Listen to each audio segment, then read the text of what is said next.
अब वो पाकिस्तान को धमकियां दे रहे हैं।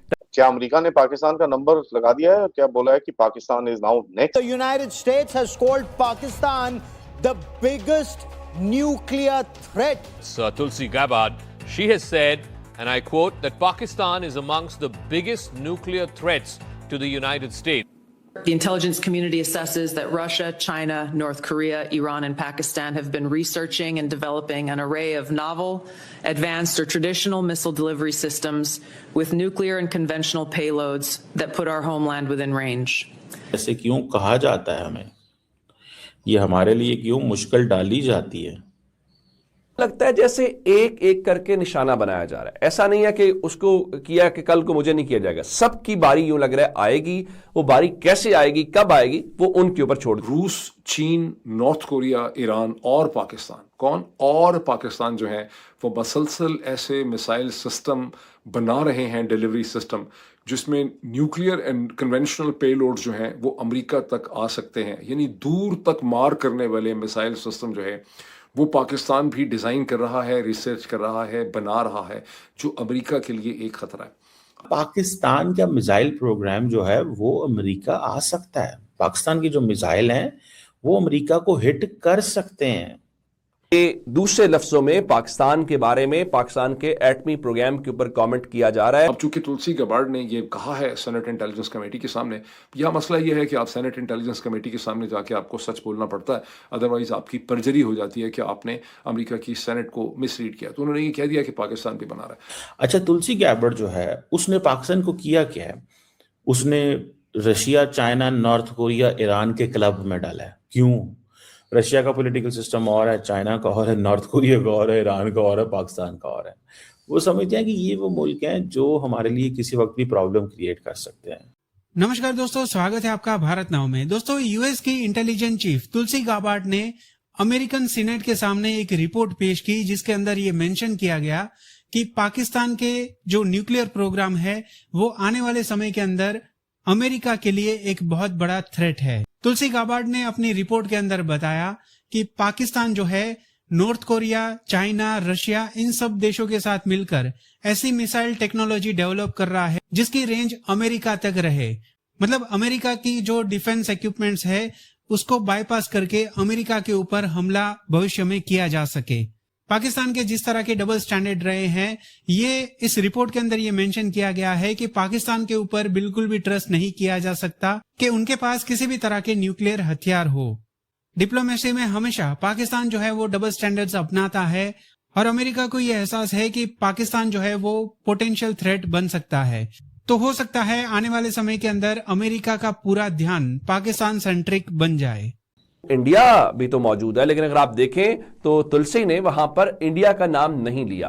पाकिस्तान को ईरान के साथ और बाकी जिनको अमेरिका अपना एनिमी समझता है उनके साथ इक्वेट करके कम लफ्जों में ज्यादा बात की गई है, और इसमें पाकिस्तान का नाम, और फिर बहुत सारे मुबस्सरीन कह रहे हैं कि एक तवील अरसे के बाद अमरीकी दारुल हुकूमत के अंदर पाकिस्तान का एटमी प्रोग्राम एक बार फिर जेर बहस आया है।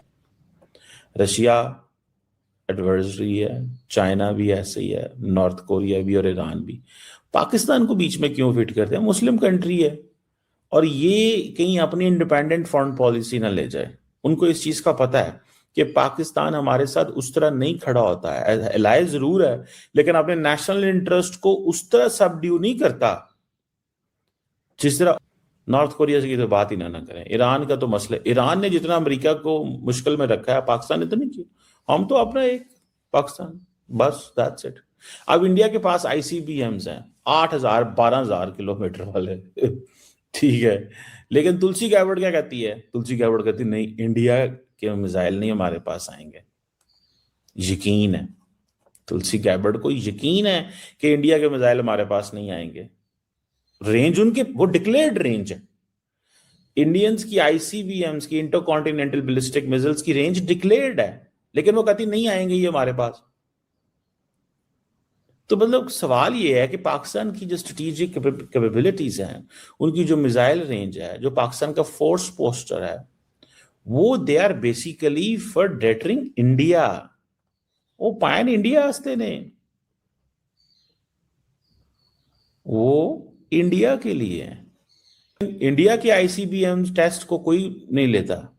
उनका जो न्यूक्लियर आर्म्ड बैलिस्टिक मिसाइल के जो न्यूक्लियर सबमरीन्स हैं, एयरक्राफ्ट कैरियर, उनको कोई नहीं समझता। हमारा जो उनका ग्लोबल न्यूक्लियर फोर्स पोस्टर है भाई, उनके एयरक्राफ्ट कैरियर तो मुड़ सकते हैं, हमारे तो नहीं की, हमारे पास तो कोई एयरक्राफ्ट कैरियर नहीं है। लेकिन हमारे जो मिसाइल भी कहते हैं ਤੁਹਾਡੇ मिसाइल भी सानू नहीं चंगे लगते। ये this is what they are saying. That's मर्जी है उनकी, हम उनको थोड़ा कुछ कह सकते हैं कि भाई तुम ये क्यों कर रहे हैं, या ये आप क्यों कर रहे हैं, या कैसे कर रहे हैं, या क्या इसका मकसद क्या है आपका, ये क्यों आपने किया। वो ठीक है, उनकी मर्जी है यार। दे बिलीव कि पाकिस्तान ऐसे है, वो तो ऐसी है, तो फिर ऐसे है उनके लिए। लेकिन पाकिस्तान तो नहीं ये कर सकता ना। हमारे पास तो यार इतने रिसोर्सेज ही नहीं है। पाकिस्तान के पास इतने रिसोर्सेज नहीं है फ्रैंकली एंड ऑनेस्टली कि हम ये इतनी लंबी गेमें में पड़े, टू बी ऑनेस्ट।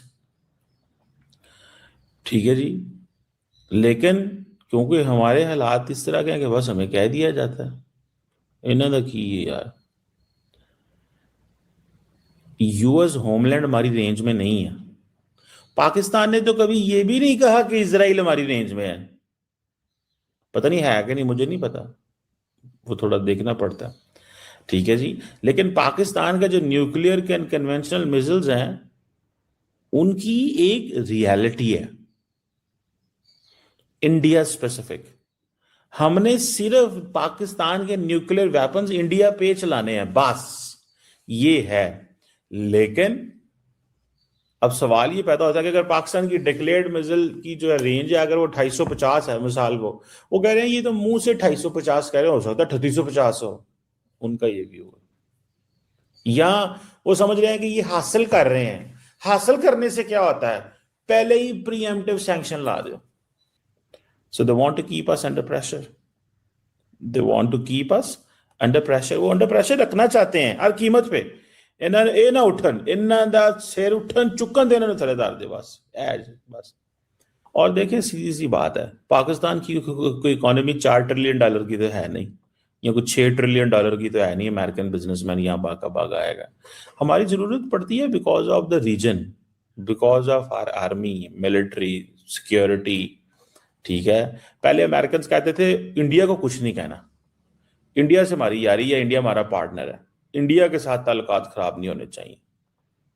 मैं आपको सही बात बता रहा हूँ, आप चले जाएं थोड़ी हिस्ट्री उठा लें। पिछली जो लीडरशिप थी, बाइडेन एडमिनिस्ट्रेशन, ओबामा, पाकिस्तान कहते थे कि इंडिया का राइज हो रहा है, इंडिया के साथ कुछ नहीं होना चाहिए। अब वो चीजें ऑफ द टेबल है। अब वो ये भी कह रहे हैं कि पाकिस्तान को भी जीने का हक दें। ठीक है, और ये जो जंग हो रही है मिडल ईस्ट में, क्या इसमें अमेरिकन नहीं देख रहे पाकिस्तान का क्या किरदार है?